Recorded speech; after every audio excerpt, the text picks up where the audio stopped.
Assalamualaikum. Salam salam literasi. Ramadan, butuh buku Ramadan 1447 Hijriah, tahun Masehinya 2026. Tema besarnya Tasa. Tadabbur Al-Quran, satu hari satu ayat. Dalam kalender saya memasuk hari ke-7, sehingga sesuai dengan silabus yang coba udah saya susun sebelum Ramadan. Hari ke-7 ini saya membahas tentang ayat yang terkait dengan controlling, terkait dengan pengawasan. Karena kemarin kan dari hari pertama sampai hari ke-6 itu dari perencanaan, organisasi, actuating, dan sekarang controlling. Saya mencari-cari di mesin pencari dan ketemunya itu justru Al-Mujadilah ayat yang ke-7. Ini adalah, kalau Mujadilah itu di awal-awal surah Mujadilah itu banyak ayat-ayat tentang najwa. Najwa itu pertemuan rahasia. Oke ya, langsung saya bacakan aja ayatnya. A'udzubillahi minasyaitonirrajim. Alam taro annallaha ya'lamu ma fis samawati wa ma fil ard wa ma enggak pakai wa ya. Ma yakunu min najwa thalathatin illa huwa rabiuhum wala khamsatin illa huwa sadisuhum wala adna min dhalika wala akthar illa huwa ma'ahum aina ma kanu thumma yunabbi'uhum bima amilu yaumal qiyamah innallaha bikulli syai'in alim. Mujadilah ayat 7. Jadi Allah berfirman, ini premisnya ya. Kalau saya nangkapnya premisnya itu di awal ayat. Alam taro annallaha ya'lamu ma fis samawati wa ma fil ardh. Jadi premisnya adalah ketahuilah.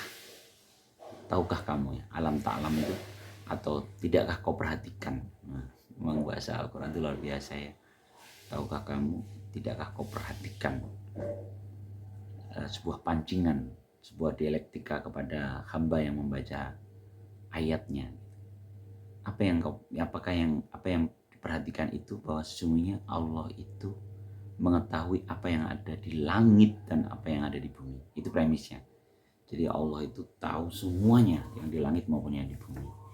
Nah, terus dijelaskan lebih detail, ma yakunu min najwa. Tidaklah dari najwa tadi. Najwa itu adalah pembicaraan rahasia di antara 3, maka sesungguhnya Allah adalah yang keempat.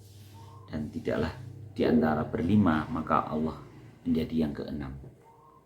Dan wala adna min dzalik wala aktsar, dan bisa lebih sedikit dari itu atau lebih banyak.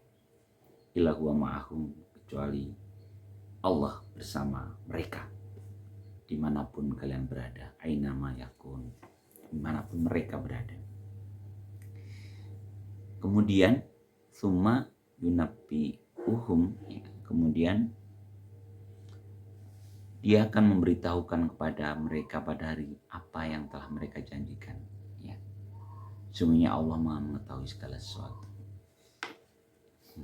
Oke ya, pelan-pelan seperti biasa kita penggal-penggal dan kita rasakan seperti apa yang kita rasakan dalam kehidupan sehari-hari.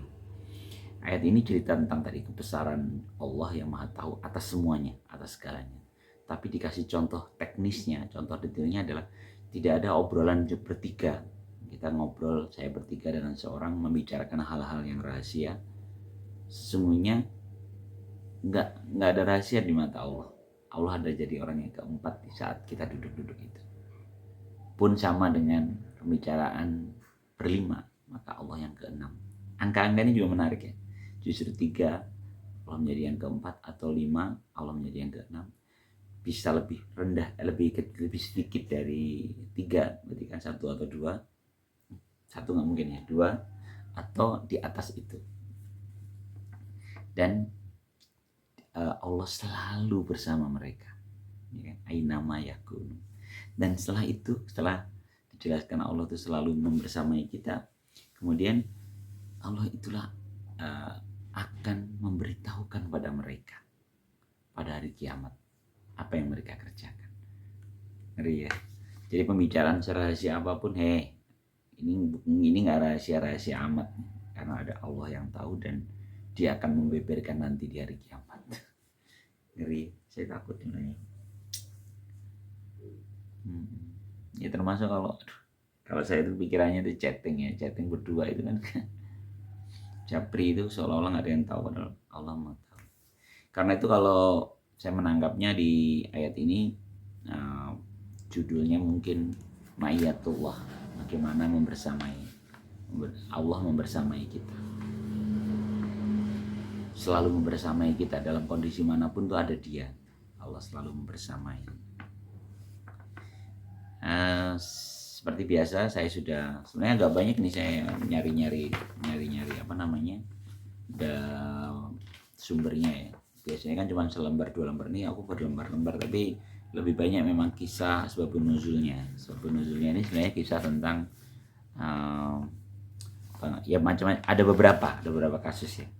Ada kisah soal istri yang membicarakan suaminya di depan Aisyah, ada sekelompok orang Yahudi yang berbisik-bisik di belakang Rasul, di belakang Nabi. Jadi intinya ada tidak, kalau dalam akhlakul karimah itu masuk adab yang tidak baik, berbisik-bisik itu. Makanya kalau ada obrolan, misalnya kita ngumpul bareng nih, terus tiba-tiba ada pembicaraan yang cuma 1-2 di antara mereka, itu kan sebenarnya sangat tidak dianjurkan gitu. Karena itu jadi seolah-olah yang lain merasa kayak lo ngomongin siapa lo gitu kan. Jadi, hal seperti itu pun sampai dibahas dalam Islam. Namun saya coba itu tadi asbabun nuzul ya, jadi kisah tentang Yahudi dan beberapa curhatan para istri di depan Aisyah.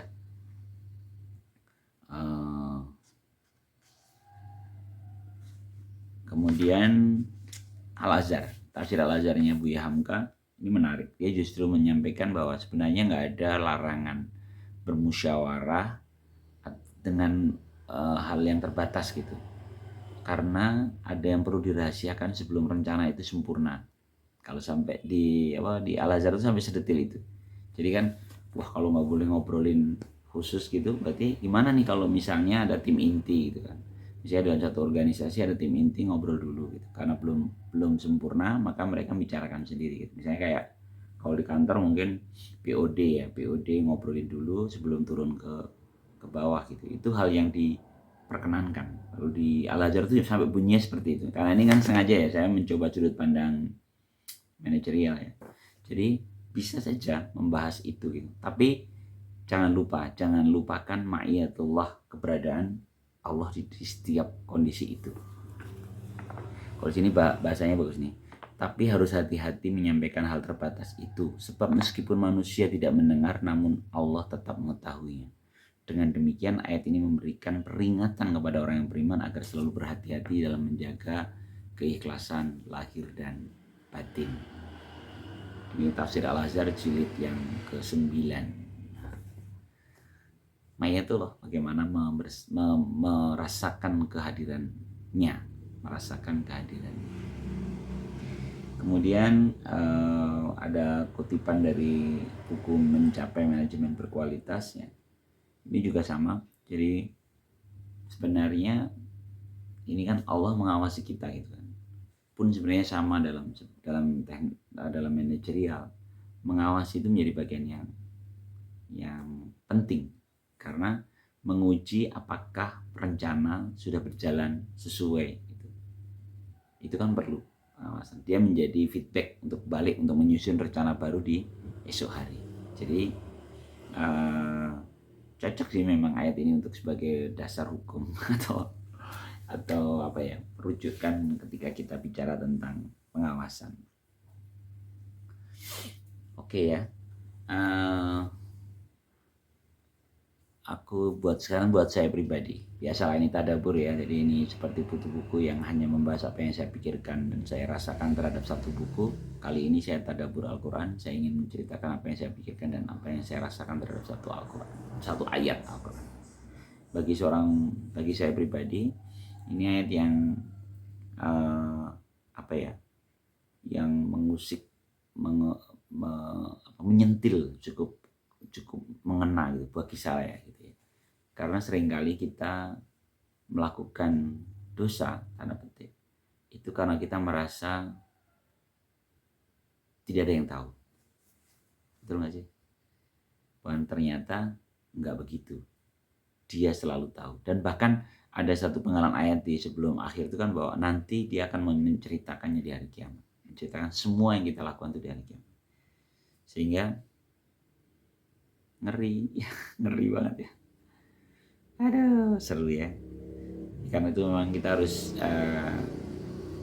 kalau nangkap pesan ayat ini sebenarnya, apapun yang kalian lakukan, apapun yang kalian rahasiakan, tapi berikan ruang bahwa ini nggak rahasia-rahasia amat, karena sesungguhnya Allah maha tahu, sehingga kita siap. Serem ya, kayak jadi takut malah ngebaca ayat ini. Tapi bagus sekali sih dari sisi ini ya.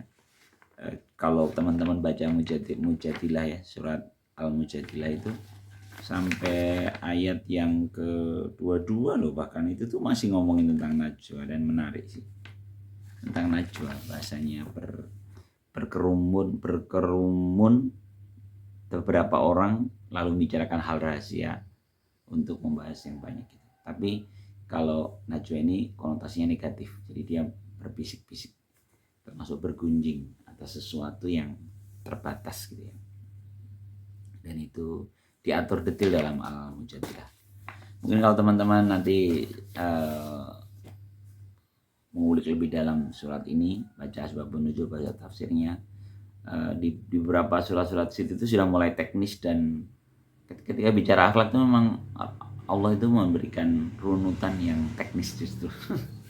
Ya kayak tidak boleh bersuara keras, kalau di Hujurat ya, tidak boleh bersuara keras, tidak boleh bersekat-sekat, tidak boleh menggunjing orang lain, tidak boleh.